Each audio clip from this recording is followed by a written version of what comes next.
भारत ने अपनी अर्थव्यवस्था को मजबूत करने के लिए पिछले कुछ वर्षों में दुनिया भर में आर्थिक और व्यापारिक रणनीति को तेजी से आगे बढ़ाया है और इसका सबसे बड़ा प्रमाण यह है कि पिछले 6 वर्षों में भारत ने 9 बड़े अंतर्राष्ट्रीय व्यापार समझौते किए हैं। भारत ने, आपको याद होगा, 2 फरवरी को अमेरिका के साथ ट्रेड डील की, जिसके बारे में अभी हम आपको बता ही रहे हैं। इसी तरह अमेरिका के साथ पिछले 5 महीनों से चल रहा ये ट्रेड वॉर अब हमने समाप्त कर दिया।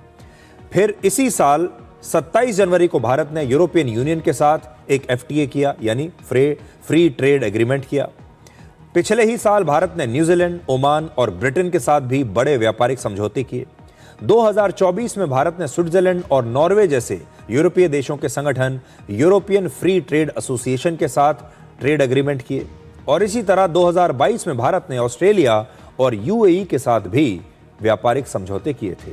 ये 9 ट्रेड डील्स ये बताती हैं कि भारत सिर्फ अपने देश में सामान बेचने तक सीमित नहीं रहना चाहता, बल्कि वो चाहता है कि उसका बनाया हुआ सामान अब पूरी दुनिया में बिके। भारत का सामान अब दुनिया के हर बाजार में आपको मिलेगा।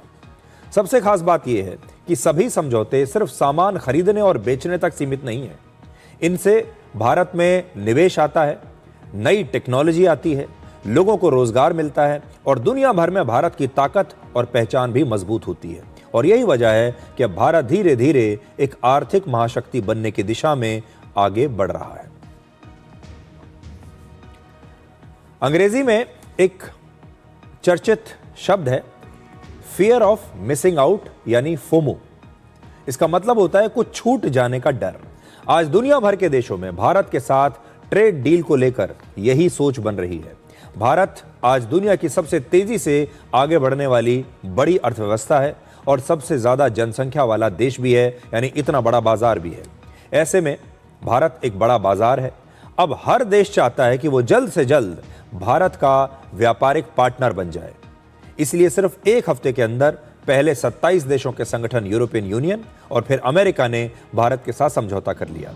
इसी महीने ब्राजील के राष्ट्रपति भारत आने वाले हैं और अगले महीने मार्च में कनाडा के प्रधानमंत्री भी भारत आने वाले हैं और ऐसा माना जा रहा है कि इन दोनों देशों के साथ भी भारत व्यापारिक समझौता कर सकता है।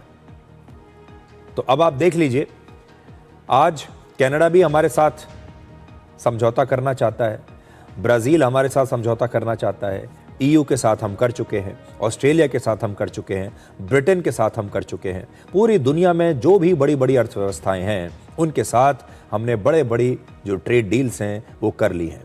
और इसीलिए जो लोग बार बार ये कह रहे हैं कि ये जो नया समझौता हुआ है अमेरिका से, ये किस शर्तों पर हुआ और अभी क्यों हुआ, तो आप समझ सकते हैं कि असल में ये जो फोमो है ये अमेरिका को भी महसूस हो रहा होगा कि ऐसा ना हो कि भारत ये सारे समझौते करते करते इतना आगे बढ़ जाए कि फिर हमारी बार्गेनिंग पावर ही चली जाए।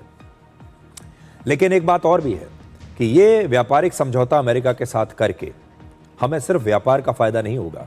ये बात सिर्फ लोगों के रोजगार की नहीं है, ये बात सिर्फ अर्थव्यवस्था की नहीं है, ये बात है अमेरिका जैसी महाशक्ति के साथ दोस्ती करने की। आज समय ऐसा है कि आप अमेरिका जैसी महाशक्ति के साथ बहुत ज़्यादा दिनों तक खराब संबंध लेकर भी नहीं चल सकते। अमेरिका भारत को अपना पार्टनर बनाना चाहता है और दुनिया के बैलेंस के लिए ये बहुत ज़रूरी है कि भारत और अमेरिका की दोस्ती अच्छी रहे, उनके रिश्ते बहुत अच्छे रहें। अगर भारत और अमेरिका जैसे देशों के रिश्ते आपस में ज़रा से भी कुछ खटास से भर जाते हैं तो इसका असर पूरी दुनिया की डिप्लोमेसी पर पड़ता है और ये होने से चीन अचानक से मजबूत हो जाता है। इसीलिए जो हुआ वो बहुत अच्छा हुआ। 10 महीने एक अग्नि परीक्षा की तरह थे। 10 महीने तक दोनों देश एक दूसरे की आंखों में आंखें डालकर लगातार खड़े रहे, ये सोचकर कि देखते हैं कौन सा देश पहले पलक झपकाता है। और शायद अमेरिका ने पहले पलक झपकाई और भारत ने उस समय को क्लिंच कर लिया और इस डील के लिए हाँ कर दी।